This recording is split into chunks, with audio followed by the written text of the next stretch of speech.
अब हमारा अगला चैप्टर आता है हेनरी मिंजबर्ग द्वारा प्रतिपादित प्रबंध की भूमिकाएं। Manager roles propounded by Henry Mintzberg. Henry Mintzberg कौन थे? ये मैकगिल विश्वविद्यालय के प्रोफेसर थे। तो इन्होंने क्या कहा? मैकगिल विश्वविद्यालय के प्रोफेसर हेनरी मिंजबर्ग ने प्रबंधकीय कार्यों, प्रबंधकीय प्रक्रिया के संबंध में प्रबंधकीय भूमिकाएं, मैनेजर रोल संबंधी अवधारणा का नया दृष्टिकोण प्रस्तुत किया। अर्थात प्रबंधकीय अवधारणाएं जो प्रस्तुत की गई हैं वो हेनरी मिंजबर्ग के द्वारा की गई हैं। प्रोफेसर मिंजबर्ग ने भिन्न भिन्न संगठनों के 5 मुख्य कार्य अधिकारियों यानी चीफ एग्जीक्यूटिव्स को अध्ययन के लिए चुनकर उनके द्वारा वास्तव में दिन प्रतिदिन किए जाने वाले कार्यों का गहनता से अवलोकन किया और निष्कर्ष निकाला। मतलब 5 चीफ एग्जीक्यूटिव पे उन्होंने रिसर्च की और निष्कर्ष निकाला कि वास्तव में प्रबंधक परंपरागत प्रबंधकीय कार्य नियोजन, संगठन, निर्देशन, समन्वय, नियंत्रण आदि को करने के स्थान पर विभिन्न प्रकार की क्रियाओं में व्यस्त रहते हैं। मिंजबर्ग ने प्रबंधकों के कार्यों के बारे में निम्न निष्कर्ष बताए हैं। क्या बताए हैं? नंबर 1, प्रबंधक कार्य के दौरान विभिन्न प्रकार की क्रियाएं संपन्न करते हैं। इन्हें मिंजबर्ग ने भूमिकाएं रोल्स कहा है। भूमिका से आशय व्यवहारों के संगठित समूह से है। अर्थात जैसा व्यवहार कंपनी में करते हैं वो भूमिका कहलाता है। नंबर 2, प्रबंधक की भूमिकाएं ऐसे साधन हैं जिनके द्वारा नियोजन, संगठन, नियंत्रण आदि कार्यों को संपन्न किया जाता है। नियोजन, संगठन और निर्देशन का कार्य भूमिका के द्वारा किया जाता है। नेक्स्ट है, मिंजबर्ग के अनुसार कार्यात्मक दृष्टिकोण एवं भूमिका दृष्टिकोण एक दूसरे के पूरक हैं। नेक्स्ट है, मिंजबर्ग के अनुसार औपचारिक सत्ता एवं पद के कारण अंतर्व्यक्तित्व संबंध बनते हैं। मिंजबर्ग के अनुसार प्रबंधक 10 भूमिकाओं का निर्वाह करता है जिन्हें निम्नलिखित 3 श्रेणियों में बांटा जा सकता है। अंतर्व्यक्तित्व भूमिकाएं, इंटरपर्सनल रोल। अपनी औपचारिक सत्ता, पद एवं स्थिति के कारण प्रबंधक अंतर्व्यक्तित्व भूमिकाओं का निर्वाह करते हैं जो निम्नलिखित हैं। नंबर 1, सर्वोच्च अधिकारी की भूमिका, रोल ऑफ फिगर हेड। संस्था का हेड कौन होता है? प्रबंधक होता है। तो इस भूमिका में अपनी संस्था का मुखिया या अध्यक्ष होने के नाते वैधानिक प्रपत्रों पर हस्ताक्षर करते हैं, सामाजिक गतिविधियों में भाग लेते हैं तथा समारोह आदि की अध्यक्षता करते हैं। नंबर 2, नेतृत्व की भूमिका, रोल ऑफ लीडर। नेता की भूमिका में प्रबंधक अपने अधीनस्थों को संस्था के लक्ष्यों की प्राप्ति के लिए अभिप्रेरित करते हैं। वे अपनी सत्ता, समन्वय तकनीकों एवं अभिप्रेरण उपायों के द्वारा व्यक्तियों की आवश्यकताओं तथा संगठनों के लक्ष्यों में एकीकरण स्थापित करते हैं। नंबर 3, संपर्क अधिकारी की भूमिका, रोल ऑफ लाइजन ऑफिसर। प्रबंधक अपने संगठन एवं बाह्य पक्षों तथा विभिन्न विभागों व संगठनात्मक इकाइयों के मध्य संपर्क सूत्र की भूमिका भी निर्वाह करते हैं। नंबर बी, सेकंड पॉइंट आएगा, सूचनात्मक भूमिकाएं, इंफॉर्मेटिव रोल्स। सूचनात्मक भूमिकाओं के अंतर्गत प्रबंधक विभिन्न सूचनाओं, तथ्यों एवं ज्ञान का संचालन तथा प्रसारण करते हैं। इसे प्रबंधक संगठन के स्नायु केंद्र यानी नर्व सेंटर माना जाता है। इसमें निम्नलिखित भूमिका को शामिल किया जाता है। नंबर 1, प्रबोधक की भूमिका। प्रबंधक को नियोजन, निर्णय व अन्य प्रबंधकीय कार्यों के लिए विभिन्न सूचनाओं की आवश्यकता होती है। नंबर 2, प्रसारक की भूमिका, रोल ऑफ डिसमिनेटर। प्रबंधक इस भूमिका में एकत्रित सूचनाओं को अपने अधीनस्थों व संबंधित इकाइयों को वितरित एवं प्रसारित करता है। नंबर 3, प्रवक्ता की भूमिका, रोल ऑफ स्पोकर पर्सन। प्रवक्ता की भूमिका में प्रबंधक अपने संगठन की योजनाओं, नीतियों, कार्यक्रमों के बारे में बाह्य समूहों, ग्राहकों, सरकार, समुदाय, संस्थाओं आदि को विभिन्न प्रकार की सूचनाएं प्रेषित करता है। नंबर सी, निर्णयात्मक भूमिकाएं, डिसीजनल रोल्स। निर्णयात्मक भूमिकाओं के अंतर्गत प्रबंधक मुख्यतः व्यूह रचना निर्माण करने का कार्य करते हैं।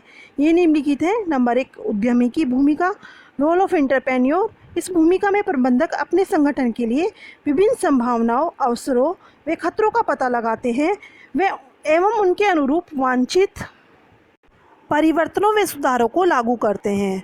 नंबर 2, उपद्रव निवारक की भूमिका, रोल ऑफ डिस्टर्बेंस हैंडलर। प्रबंधक अपने संगठन में उत्पन्न होने वाले दिन प्रतिदिन के झगड़ों व उपद्रवों, उत्पात, मनमुटाव, संघर्षों को दूर करते हैं। नंबर 3, संसाधन आवंटक की भूमिका।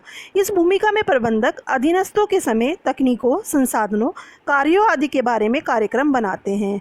नंबर 4, वार्ताकार की भूमिका, रोल ऑफ नेगोशिएटर।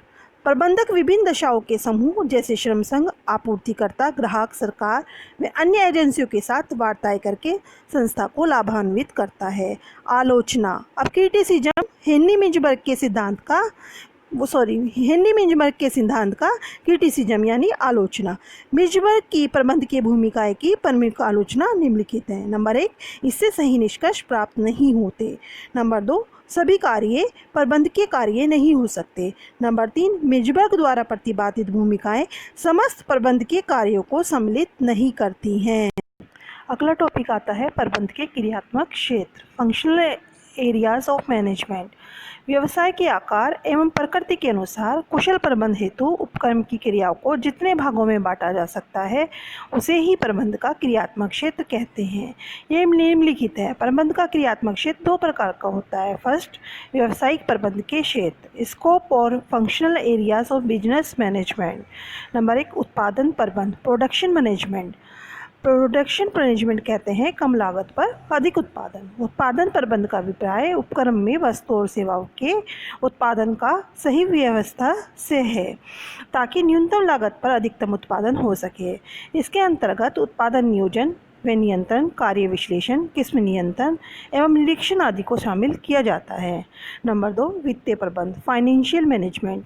वित्त व्यवसाय का आधार होता है। वित्तीय प्रबंध व्यावसायिक प्रबंध का एक ऐसा क्षेत्र है जिसमें पूंजी का विवेकपूर्ण प्रयोग करना और पूंजी के साधनों का इस प्रकार चुनाव करना शामिल है जिससे कि व्यावसायिक संस्था अपने उद्देश्य को प्राप्त करने में समर्थ हो सके।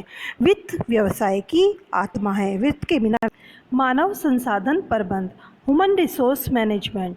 इसे सेवी वर्गीय प्रबंध, पर्सोनल मैनेजमेंट, जनशक्ति प्रबंध, मैन पावर मैनेजमेंट, मानव संसाधन विकास, ह्यूमन रिसोर्स डेवलपमेंट, औद्योगिक संबंध, इंडस्ट्रियल रिलेशन आदि नामों से जाना जाता है। मानव संसाधन प्रबंध में मानव माल मशीन की व्यवस्था की जाती है। नंबर 4, कार्यालय प्रबंध, ऑफिस मैनेजमेंट।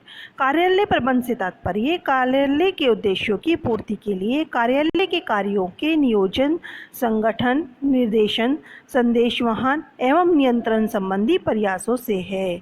नंबर 5, विपणन प्रबंध, मार्केटिंग मैनेजमेंट। इसमें ग्राहकों की आवश्यकताओं का पता लगाया जाता है और फिर उत्पादन संबंधी क्रियाएं भी उन्हीं आवश्यकताओं के अनुरूप समायोजित की जाती हैं। नंबर 6, परिवहन प्रबंध, ट्रांसपोर्ट मैनेजमेंट। प्रबंध की इस शाखा के अंतर्गत कच्चे माल व निर्मित माल के आवागमन हेतु वाहनों की माल लदान एवं माल निर्धारण आदि की क्रियाओं के व्यवस्थापन को सम्मिलित किया जाता है।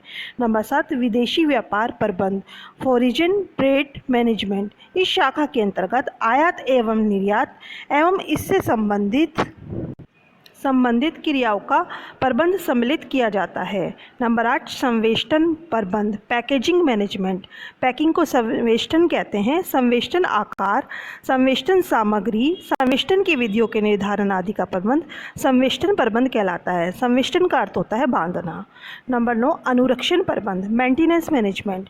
व्यावसायिक उपकरण के संयंत्रों, उपकरणों एवं अन्य सामग्रियों की मरम्मत एवं रखरखाव आदि का प्रबंध भी अत्यंत महत्वपूर्ण है। नंबर 10, सामग्री प्रबंध, मटेरियल मैनेजमेंट। व्यावसायिक उपकरण में प्रयुक्त होने वाली विविध सामग्रियों की वांछित आपूर्ति, संग्रहण, भंडारण एवं नियंत्रण अत्यंत महत्वपूर्ण है। नंबर 2, गैर व्यावसायिक प्रबंध के क्षेत्र, स्कोप और functional areas of non business management. Number 1, शिक्षा प्रबंध, एजुकेशनल मैनेजमेंट। शिक्षण संस्थाओं तथा विद्यालयों, महाविद्यालयों एवं विश्वविद्यालयों में अध्यापन में प्रयुक्त साधनों, वित्तीय क्रियाओं एवं लेखाक्रम क्रियाओं का उचित प्रबंध उतना महत्वपूर्ण है जितना कुशल संचालन के लिए व्यावसायिक उपक्रम के लिए। चिकित्सा प्रबंध, मेडिकल मैनेजमेंट। चिकित्सालयों में निदान सेवाओं, निदान संयंत्रों, औषधियों एवं प्रयुक्त भवनों के उचित प्रबंध के बिना जन चिकित्सा कार्यों का संचालन संभव नहीं है। नंबर 3, पर्यटन प्रबंध, टूरिज्म मैनेजमेंट। पर्यटकों के लिए यातायात एवं आवास की व्यवस्था करना उनके लिए भ्रमण एवं मनोरंजन केंद्रों का विकास करना आदि इसमें शामिल है। नंबर 4, प्रतिरक्षा प्रबंध, डिफेंस मैनेजमेंट, आयुध उत्पादन एवं सशस्त्र सेनाओं के सुचारू संचालन कार्यों में भी प्रबंध अत्यंत महत्वपूर्ण है।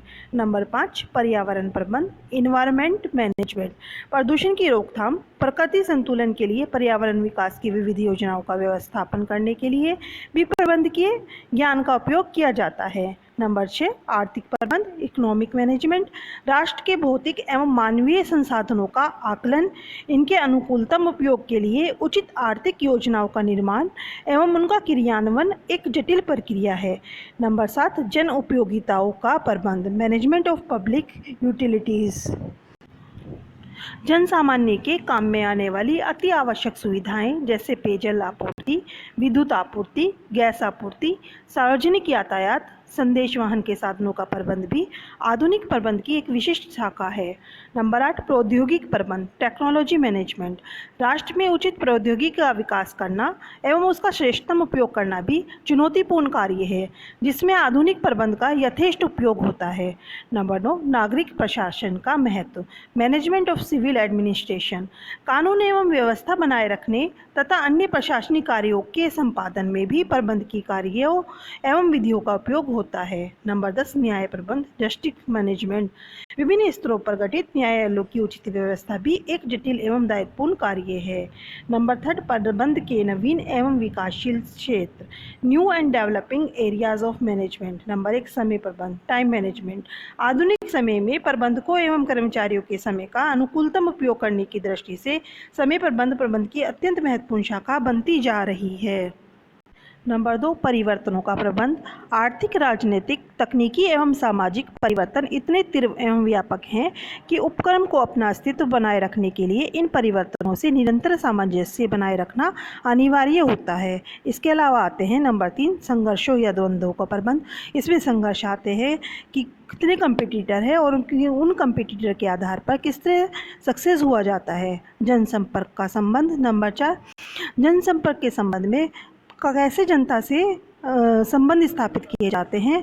नंबर 5, कंप्यूटर प्रबंध, आज का युग कंप्यूटर का युग है तो कंप्यूटर से संबंधित विवरण इसके अंतर्गत आता है। That's all.